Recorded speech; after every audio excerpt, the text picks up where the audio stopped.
Salut à tous. Alors aujourd'hui j'avais envie de vous présenter exceptionnellement un jeu vidéo, ce qui n'est pas forcément dans l'habitude de cette chaîne. À la base on parle OVNI, mais je tenais à vous présenter un petit jeu sympa sur Switch qui s'intitule Part-Time UFO. Alors pour celles et ceux qui ne le sauraient pas, c'est-à-dire personne parce que tout le monde sait ça, UFO étant le mot anglais pour désigner un OVNI.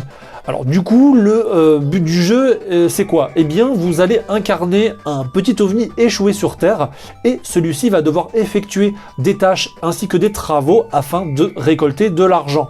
Alors je préfère vous le dire tout de suite, le jeu il brille pas forcément par son scénario, il y a une petite intro d'ailleurs qui dure quelques secondes.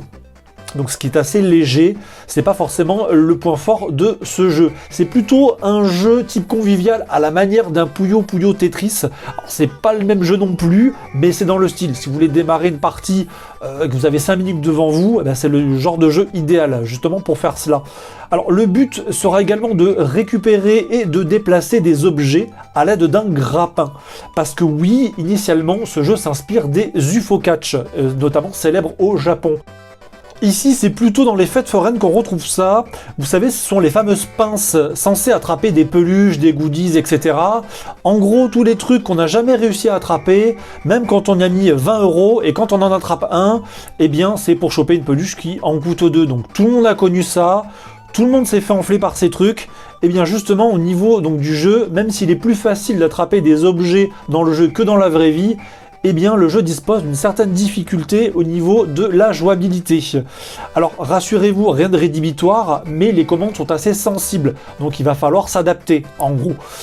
Ensuite, autre point important qui est la musique. Alors celles-ci, elles vont vous trotter dans la tête pendant un moment, et je trouve que c'est l'un des points forts du jeu. Alors attention, c'est pas non plus la grosse orchestration, on est plus sur des musiques type en MIDI, vous savez, un peu à l'ancienne, mais les thèmes sont assez sympas. Également, au niveau des graphismes, alors les adeptes de la 8K 95 FPS 365 GHz vont pouvoir passer leur tour, parce que là on est plus sur des graphismes dignes de la Super Nintendo, hein, digne de la 16 bits en gros.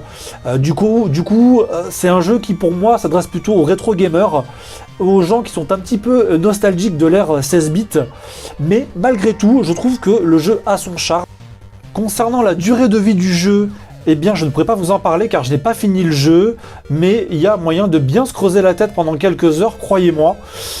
Également, je tiens à vous préciser que ce jeu est jouable à deux, donc vous pouvez jouer avec des potes, avec votre conjointe ou autre. C'est vraiment le type de jeu parfait pour le jeu en simultané.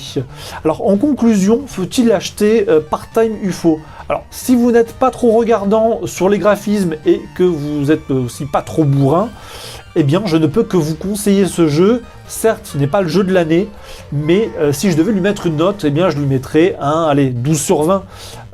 Ça reste un petit jeu sympa. Alors au niveau des caractéristiques, le jeu est sorti le 28 octobre 2020, on peut y jouer à deux comme je vous l'ai dit, il est compatible manette Switch Pro, la taille fait 195 MB, ce qui est très peu, ça prendra quasiment pas de place sur votre disque dur, et le prix est à 8,99 € sur le eShop Nintendo. Et ça reste aussi un argument, dans le sens où ça reste un petit investissement. 8,99 € pour un jeu, c'est vraiment pas énorme. Donc en tout cas, eh bien, je vous remercie d'avoir regardé cette vidéo. N'hésitez surtout pas, et c'est très important, à liker, commenter et surtout à vous abonner, notamment pour aider la chaîne.